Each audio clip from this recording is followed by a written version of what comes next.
We cannot bend the law.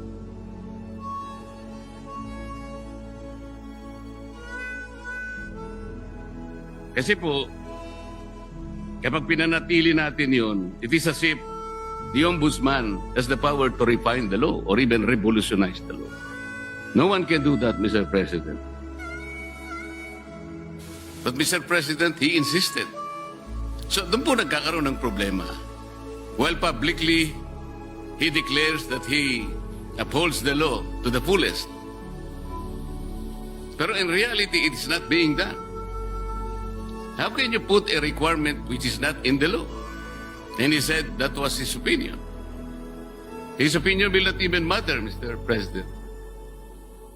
Does that opinion will even prevail over the strict provision of law? Yun po yung aking ikinatatakot.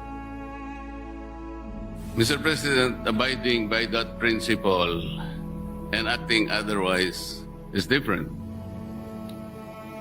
You say that you abide by the laws strictly, but you say publicly that you can bend the law. How is that? It should be explained very well that that is not correct. That he was wrong in saying that.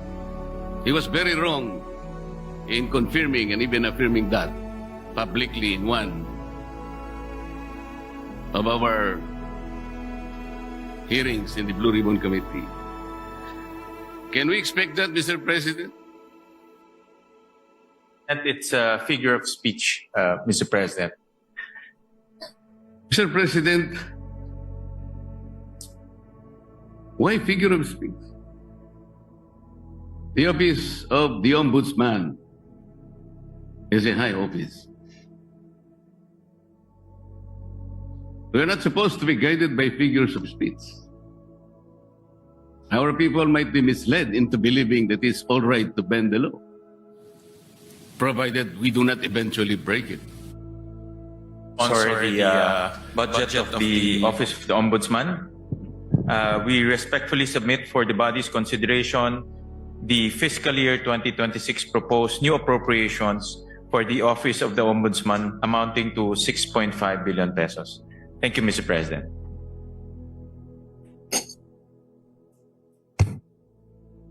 Thank you, Mr. President. You go ahead, Senator Marcoleta, you're recognized. Mr. President, in several decisions of the Supreme Court, the Office of the Ombudsman was admonished for grave abuse of discretion, for acts of bending or twisting the law to expand its powers. I may cite several jurisprudence if I must. Mr. President,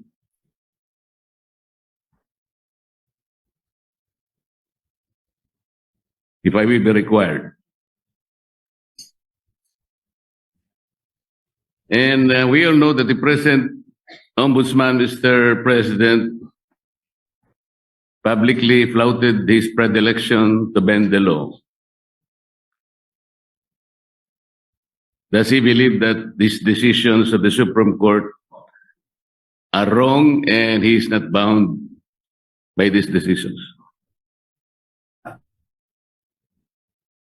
Mr. President, the new ombudsman intimated to me that his direction is to abide by the Supreme Court decision, and the rule of law is supreme.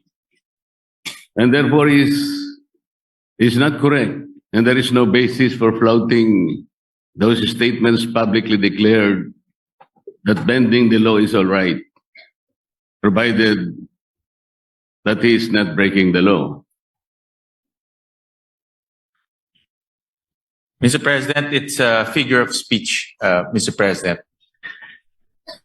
Mr. President, why figure of speech? The office of the Ombudsman is a high office. We are not supposed to be guided by figures of speech. Our people might be misled into believing that it's all right to bend the law, provided we do not eventually break it. It should be explained succinctly, Mr. Speaker. It should be explained very well that that is not correct. That he was wrong in saying that. He was very wrong in confirming and even affirming that publicly in one of our hearings in the Blue Ribbon Committee. Can we expect that, Mr. President? Current ombudsman right now, he intimated to me that he is very strict in not bending the law.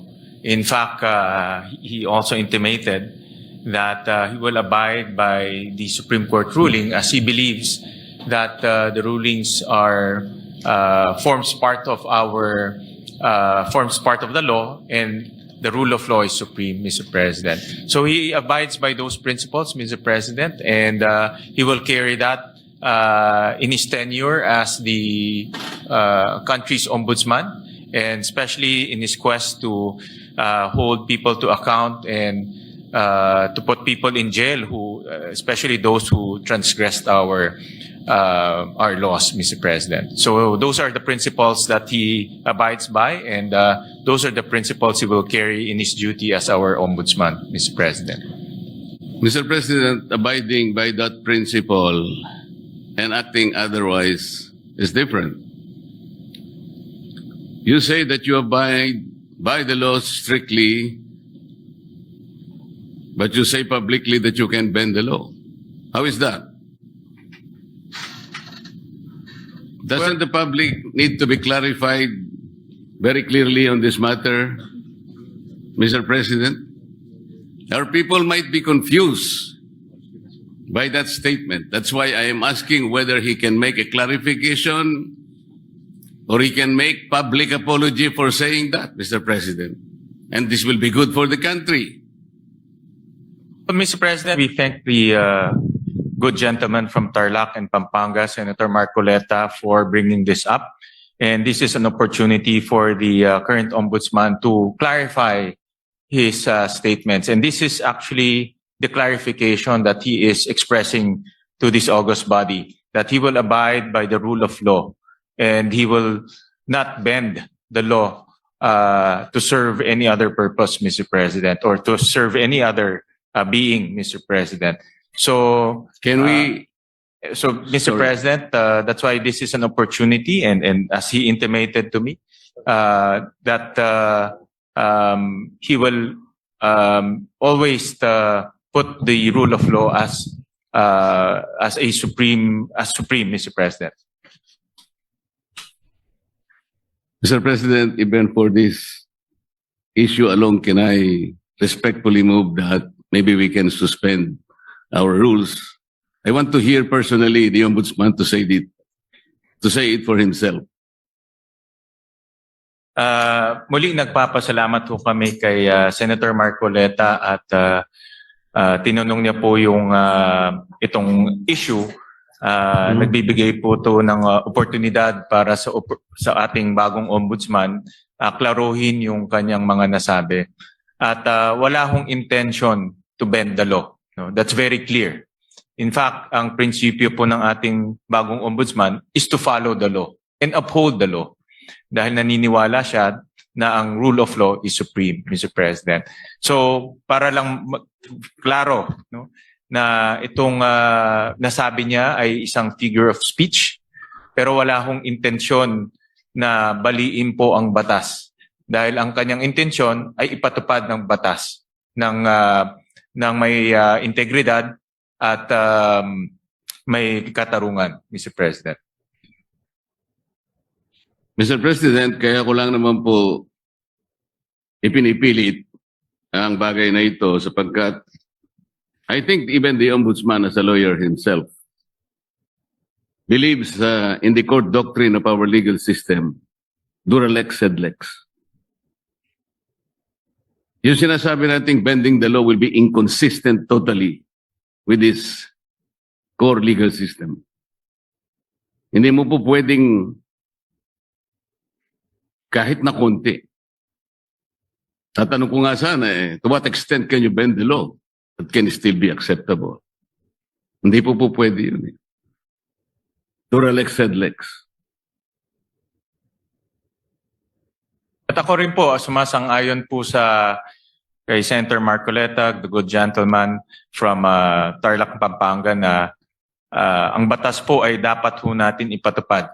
At wala ho yan tinitignan. Kaya ho naka-blindfold po si Lady Justice dahil wala ho tinitignan.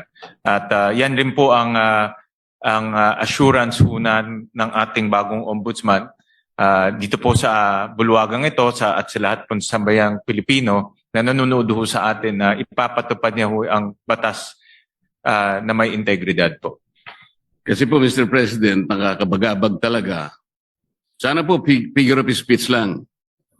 Pero nagkaroon po kasi ng pagkakataon na hindi figure of speech yun eh. Dahil doon sa isang pagdinig sa Blue Ribbon Committee, nakita naman po nating lahat.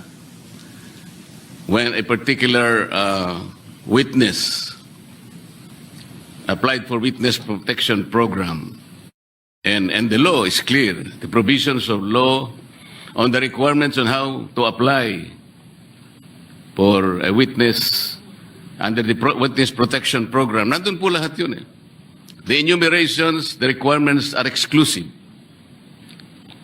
Pero sinabi po ng ating ombudsman, then the Secretary of Justice, pinipilit po merong restitution.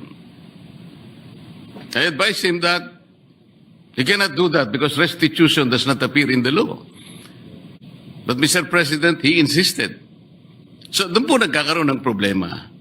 While publicly, he declares that he upholds the law to the fullest. Pero in reality, it is not being done. How can you put a requirement which is not in the law? And he said that was his opinion. His opinion will not even matter, Mr. President.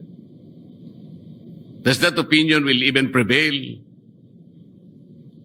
over the strict provision of law? Yun po yung aking ikinatatakot, ikinababahala, na nami-mislead po yung ating mga mamamayan eh. Pati ang ating processes po ay nalalagay sa alanganin. That's why this is very important. Na kailangan po masettle natin ang isyong ito. We cannot bend the law.